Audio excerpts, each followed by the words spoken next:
Assalamualaikum warahmatullahi wabarakatuh. Waalaikumsalam warahmatullahi wabarakatuh. Innal hamdalillah nahmaduhu wa nasta'inuhu wa nastaghfiruh wa na'udzu billahi min shururi anfusina wa min sayyiati a'malina. Asyhadu an la ilaha illallah wahdahu la syarika lah wa asyhadu anna Muhammadan abduhu wa rasuluh. Amma ba'd. Rabbi shrah li sadri wa yassir li amri wahlul 'uqdatam min lisani yafqahu qawli. A'udzu bikalimatillahi tammah min kulli syaitani wa hammah wa min kulli 'ainin lammah. Alhamdulillah, Bapak dan Ibu sekalian yang dirahmati Allah, bersyukur kita kepada Allah Subhanahu wa ta'ala atas segala nikmatnya yang diberikan kepada kita sekalian. Nikmat iman, nikmat Islam, nikmat kesehatan, sehingga kita bisa hadir dalam majelis ilmu, majelis wa tawassaw bil haqq wa tawassaw bis sabr. Semoga amal ibadah kita diterima oleh Allah Subhanahu wa ta'ala. Dan tak lupa kita pun juga mengucapkan inna lillahi wa inna ilaihi raji'un. Telah hilang pindah tangan sound system sound system di musola ini ternyata ada yang minat mungkin dibuat kebaikan Kita berdoa dibuat kebaikan, andai kata dijual, mudah-mudahan untuk keluarganya bisa memberikan manfaat dan barokah. Dan yang pernah beramal untuk sound system, insya Allah panen pahala tengah akhirat. Insya Allah yakin kita panen pahala tengah akhirat. Berarti ketika sound system diambil, berarti kita disuruh berjuang lagi, nambah pahala lagi tengah akhirat. Jadi nopo mawon ingkang diambil, istilahnya dicuri niku, akan kita ambil kembali di akhirat.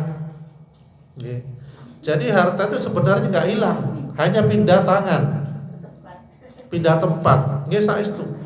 Bagi yang mempercayai akhirat, harta yang diambil oleh orang lain itu pindah tangan. Pindah tangan hanya ke manusia saja, akhirat bisa diambil lagi. Bahkan harta kita yang hilang, jatuh tanopo, ketika kita diikhlaskan itu bernilai sedekah. Walaupun nangis-nangis, walaupun nangis-nangis kehilangan emas 10 gram misalnya, kemudian ya Allah nangis. Tasbih dicuri juga. Masya Allah, baru tahu kalau tasbih dicuri. Ya Allah. 1 bulan yang lalu, Masya Allah. Berarti niatnya orang itu mau zikir kepada Allah yang banyak. Kewiritan. Jadi lebih sebenarnya tasbih kan kuat datang putih-putih tasbih itu kata. Berarti ketika tasbih diambil, mungkin damel wiritan, damel zikir kepada Allah Subhanahu wa ta'ala. Ya, berarti amal-amal kita insya Allah mungkin semakin banyak Jadi ikhlas mawon, mungkin andai kata itu dibuat kebiasaan, kita doakan semoga yang mengambil diberi petunjuk oleh Allah. Diberi petunjuk oleh Allah, utawi diberi petunjuk, ditunjuk. Ada 2 macam petunjuk. Kalau petunjuk, petunjuk diberikan jalan yang lurus, petunjuk dikasih nasihat oleh Allah Ditunjuk maksudnya petunjuk. Khawatir ketemu tiang, waduh, khawatir cuma aku. Baiklah, itu menguji keikhlasan kita sedoyo, keikhlasan kita sedoyo. Baik, pada kesempatan kali ini kita membahas tentang kewajiban muslim terhadap Al-Qur'an. Kewajiban muslim terhadap Al-Qur'an. Jadi Al-Qur'an ini merupakan kitab petunjuk bagi sinten manusia, termasuk golongan jin yang mirengaken Al-Qur'an ini. Mereka juga punya tugas yang sama untuk menyembah kepada Allah, membaca Al-Qur'an dan ibadah-ibadah yang lainnya. Tetapi kita manusia ini fokus ibadahnya, dakwahnya kepada sesama manusia. La umpami wonten golongan jin sing mirengaken mendengarkan ceramah kita, bacaan Al-Qur'an kita, silahkan. Tapi mboten mencari-cari. Aku tak ngaji teng pundi, misalnya teng Barongan. Lah niku mboten tepak. Ketika kita di mushola jadi ada jin muslim yang mendengarkan. Andai kata kita ditunjukkan kali bangsa jin yang muslim, saya mungkin mushola ini penuh. Mboten kok berngaji kepeten. Ketakutan karena manusia niku lebih sempurna ciptaannya, maksudnya lebih baik ciptaannya daripada golongan jin.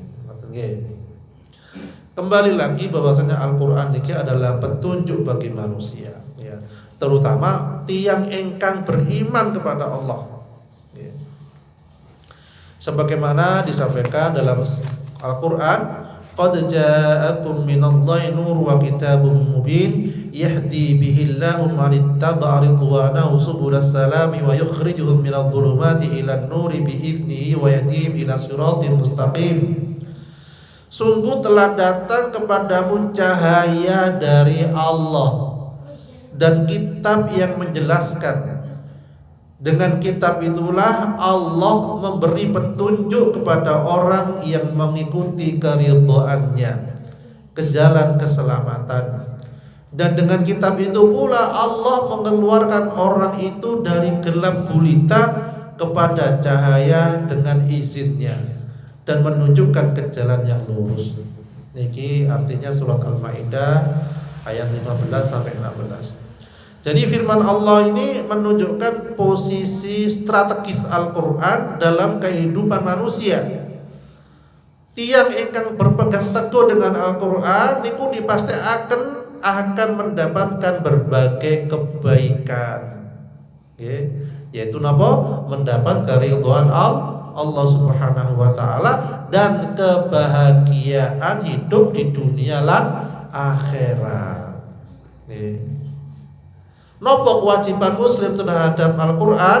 Di antaranya yang pertama adalah mencintai Al-Qur'an. Jadi kewajiban muslim terhadap Al-Qur'an yaitu mencintai Al-Qur'an.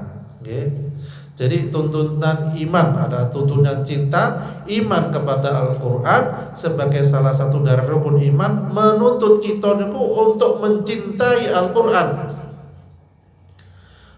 Lek mencintai Al-Qur'an berarti mencintai Allah Subhanahu wa taala.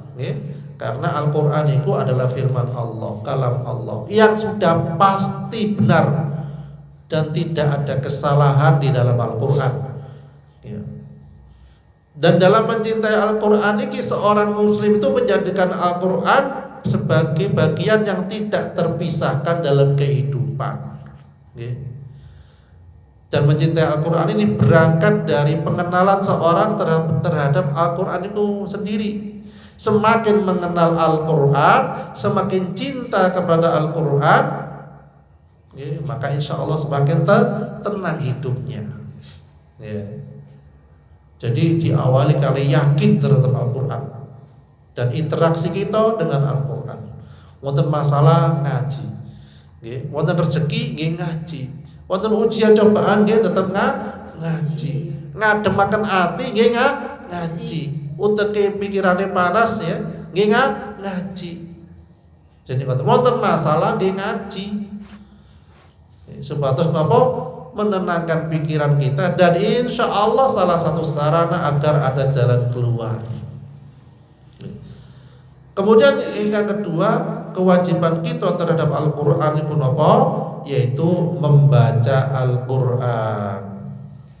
Allah Subhanahu wa taala memerintahkan kita untuk selalu membaca Al-Qur'an. Faqra'u ma tayassara minal Qur'an. Karena itu bacalah apa yang mudah bagimu dari Al-Qur'an. Napa sih gampang biasa Ibu, Pak? Tengah Al-Qur'an itu. Surat apa biasanya? Di bawah yang sering dibaca Yasin. Al-Waqiah, napa malih? Ar-Rahman, Al-Mulk. Al-Mulk niki sunah tiap malam lho, Bu. Wonten saged tiap malam mau surat Al-Mulk. Saged nggih? Alhamdulillah. Matur Isa niku pun saged jenengan maos. Al-mulk tabarakalladzi biyadihil mulku wa huwa ala kulli syai'in qadir. Pun awal sedaya berarti nggih. Alhamdulillah. Awal-awale dihafal nggih. Awale napa? Awale bismillahirrahmanirrahim. Lah, kata sing hafal. Nggih, kata lek wonten tunggale tari alif dihafal, Bu. Masyaallah. Lho panjenengan kali ngajaraken teng putune, ayo nduk, le. Kati tilem biasa kan lewat mbah tilem kali putune nggih. Ya kali mau sakat tabarakalladzi biyadihil mulku wa huwa ala kulli syai'in qadir. Alladzi apa? Belum kata nyambung. Alladzi khalaqal mauta wal hayata liyabluwakum ayyukum ahsanu amala.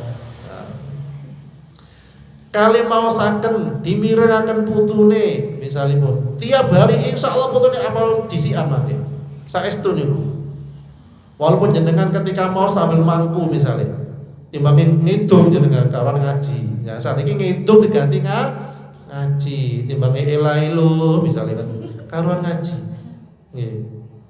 timbangin nyanyi bintang kecil ya padahal bintangnya besar ngapusi itu berarti bintang kecil gitu Bu. Jadi gak kerasa bolak-balik nyanyi bintang kecil padahal bintangnya gede luwih gede toko bumi iki asline.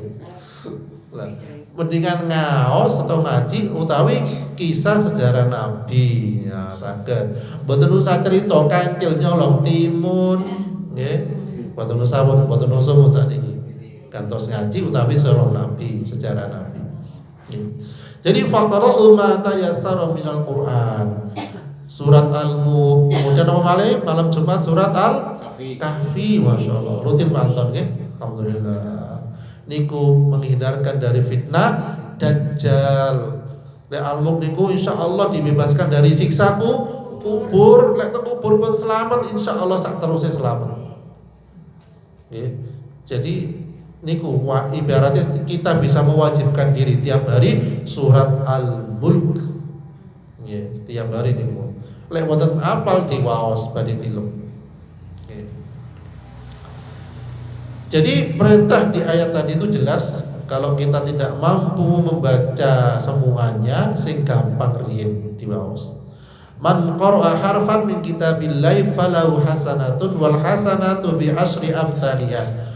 Orang yang membaca satu huruf dari Al-Qur'an baginya pahala dari setiap satu huruf itu satu kebaikan. Satu kebaikan itu dilipat gandakan menjadi 10 kali lipat. Ini hadis riwayat Tirmidzi. Kemudian selanjutnya kewajiban seorang muslim terhadap Al-Qur'an yang ketiga adalah mentadaburi Al-Qur'an. Maksudipun mentadaburi niku memahami isi Al-Qur'an. Carane pun pripun? Kali melihat artinya, kali membaca tafsirnya. Diwaos sak tafsire. Lek Senin yang Senin kan wonten huruf apa? Pekun istilahnya pegu nggih lah. Saat ini kan insyaallah saged ditingali teng HP atau teng kitab-kitab utawi wonten terjemahan. Nah, saged gada kitab Ibnu Katsir nggih. Wonten sing gada? Oh dereng nggih. Tumbas saged kitab Ibnu Katsir damel waos-waosan. Lu aku wis usia sak meter mosok tuku kitab.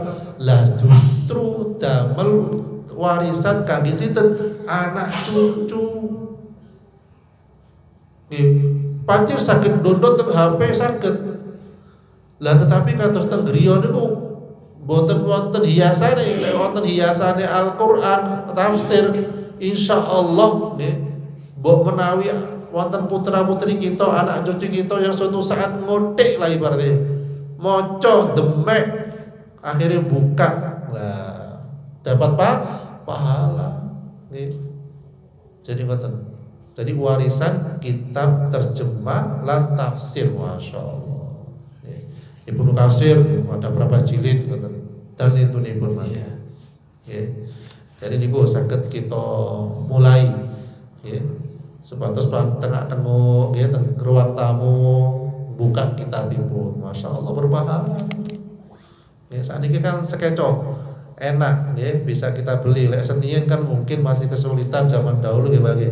karena kita bundul sekata. Saat ini terjemah pun kata.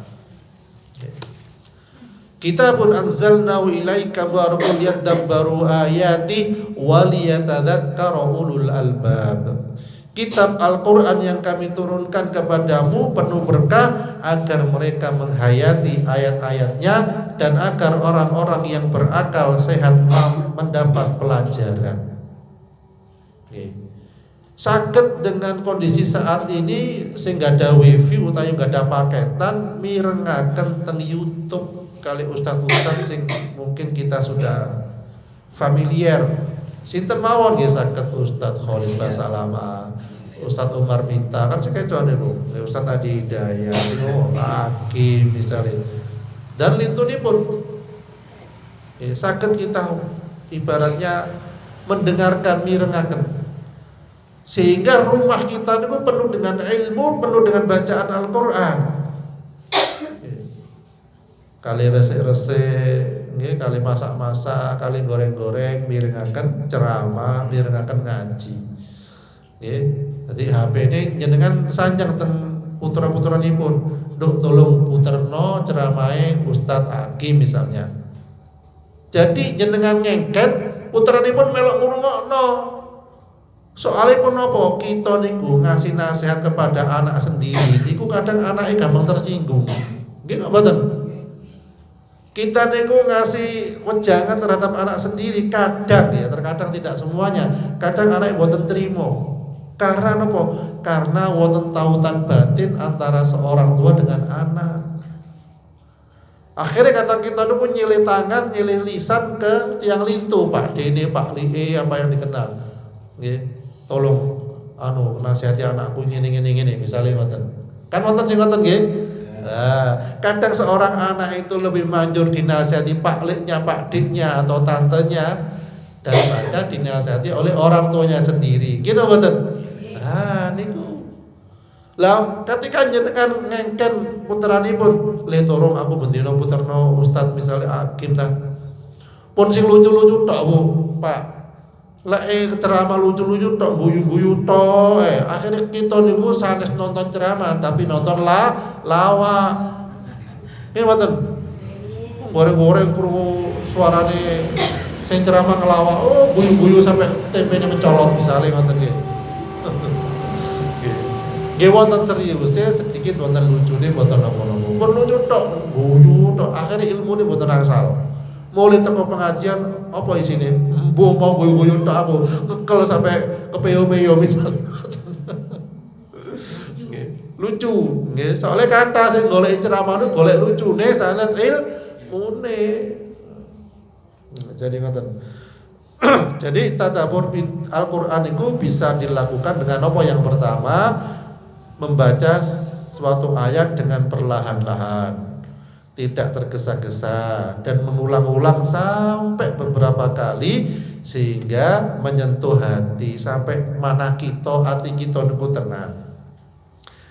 Dalam riwayat hadis Ibnu Majah dan Nasa'i disebutkan Nabi sallallahu alaihi wasallam niku membaca ayat 118 surat Al-Maidah terus berulang-ulang sampai pipinya beliau niku basah air mata dengan air mata.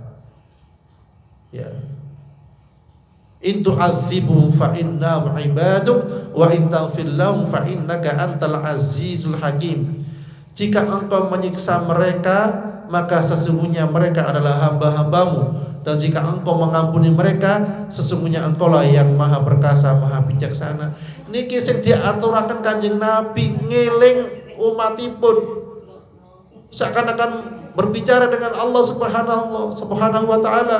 Ya Allah, jika engkau menyiksa mereka, maksudnya umatku, maka sesungguhnya mereka adalah hamba-hambamu, iku ciptaanmu, hambamu. Dan jika engkau mengampuni mereka, sesungguhnya engkau maha perkasa, maha bijaksana. Nabi ini pun buatan henti-hentinya meminta ampunan untuk umatnya sampai ngotot. Dan ini yang menyebabkan ayat ini beliau menangis, berulang-ulang menangis sampai membasahi pipi beliau.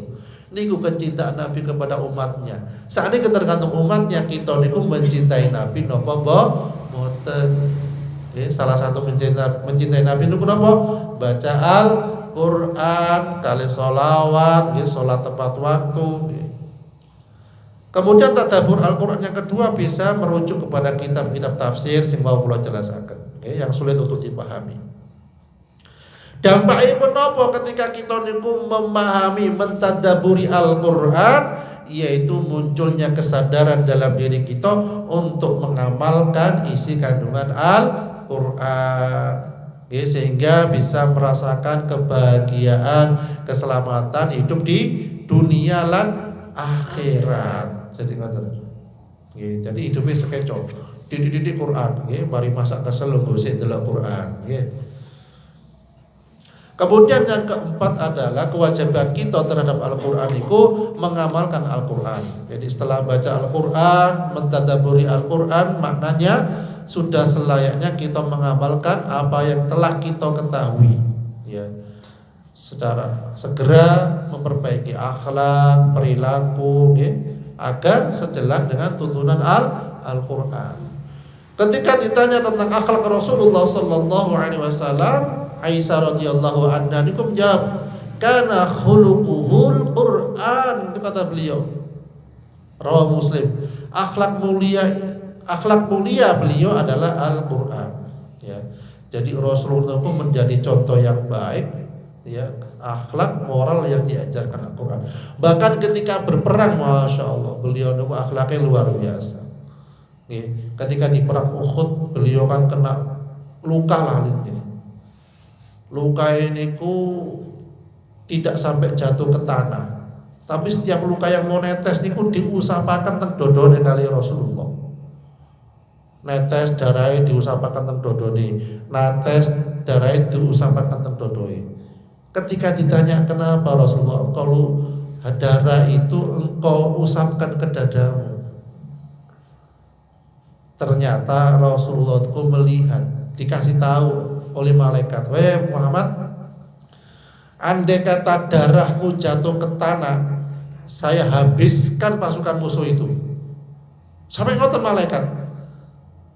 Karena Rasulullah ndak tega nang musuhne pisan, akhirnya napa? Darah ini ku diusapaken teng dodone mboten sampai jatuh ke tanah. Lho bayangkan Bu.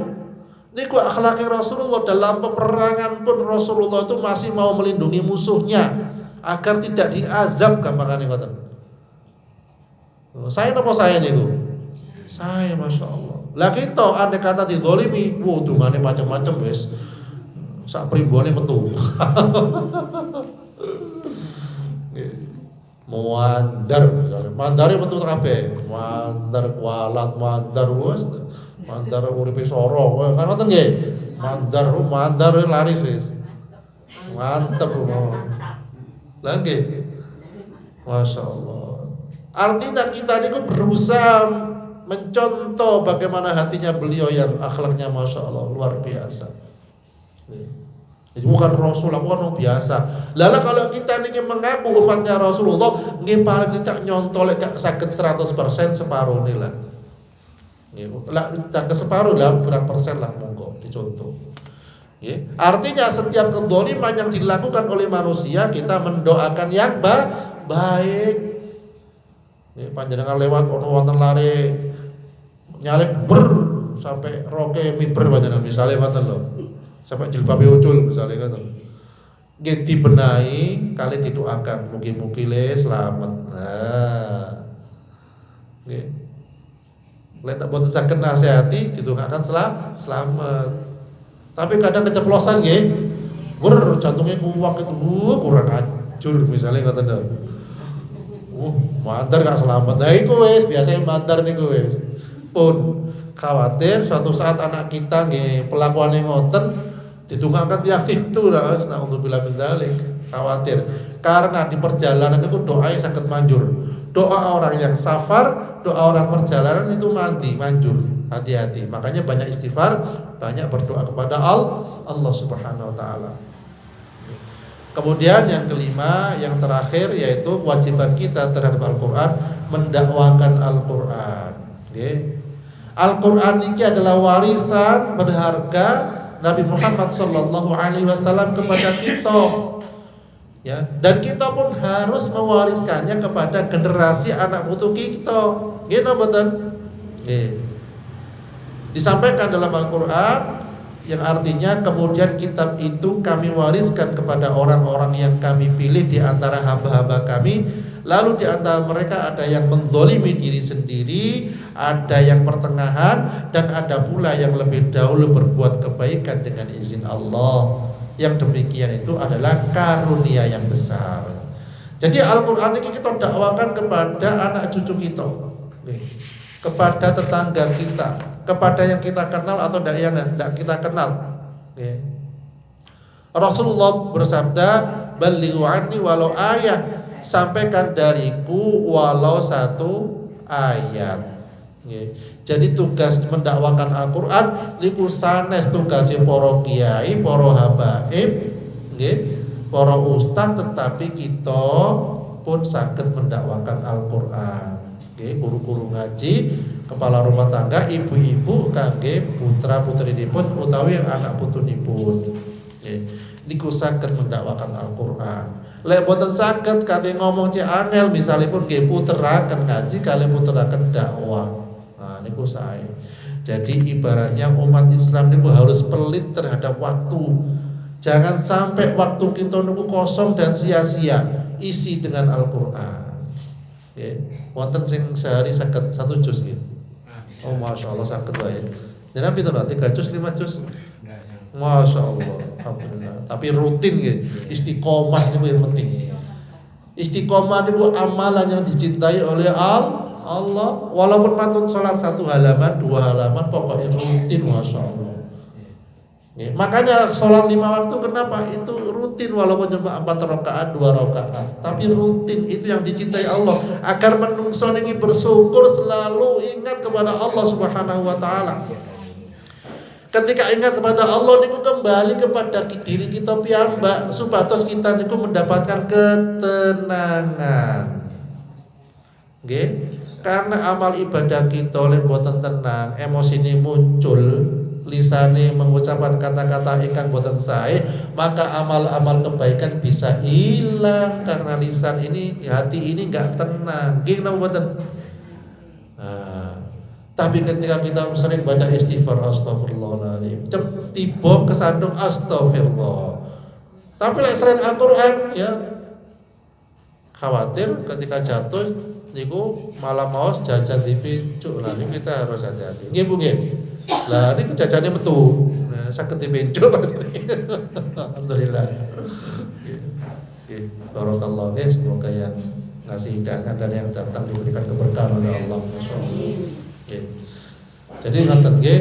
Jadi kita ulangi malih napa wau kewajiban utama muslim terhadap Al-Qur'an. Yang pertama napa Bu? Mencintai Al-Qur'an, masyaallah. Yang kedua membaca Al-Qur'an. Yang ketiga mentadabburi Al-Qur'an. Yang keempat mengamalkan Al-Qur'an. Yang kelima mendakwakan Al-Quran. Mungkin kita sekalian diparingi kemampuan kali Allah Subhanahu Wa Taala. A'udzubillahi minasyaitonirrajim. Bismillahirrahmanirrahim. Alhamdulillahirabbil alamin. Allahumma anzilir rahmata wal maghfirata wasyafa'ata wan ni'mata ila arwahi jami'i ahlil qubur minal muslimina wal muslimat wal mu'minina wal mu'minat warfa' lahumud darajat wa dha'if lahumul hasanat wa kaffir anhumul sayyi'at wa adkhilhumul jannata ma'al aba'i wal ummahat. Ya ayyatuhan nafsul mutmainnah irji'i ila rabbiki radiyatan mardiyah fadkhuli fi ibadi wadkhuli jannati. Rabbana hab lana min azwajina wa dhurriyyatina qurrata a'yun waj'alna lil muttaqina imama. Rabbi ij'alna muqimas salati wa min dhurriyyatina rabbana wa taqabbal du'a. Rabbana atina fid dunya hasanah wa fil akhirati hasanah wa qina adzaban nar. Wa sallallahu ala Muhammad wa ala alihi wa sahbihi wa sallim walhamdulillahi rabbil alamin. Amin. Subhanakallahumma wa bihamdik asyhadu an la ilaha illa anta astaghfiruka wa atubu ilaik. Assalamualaikum warahmatullahi wabarakatuh.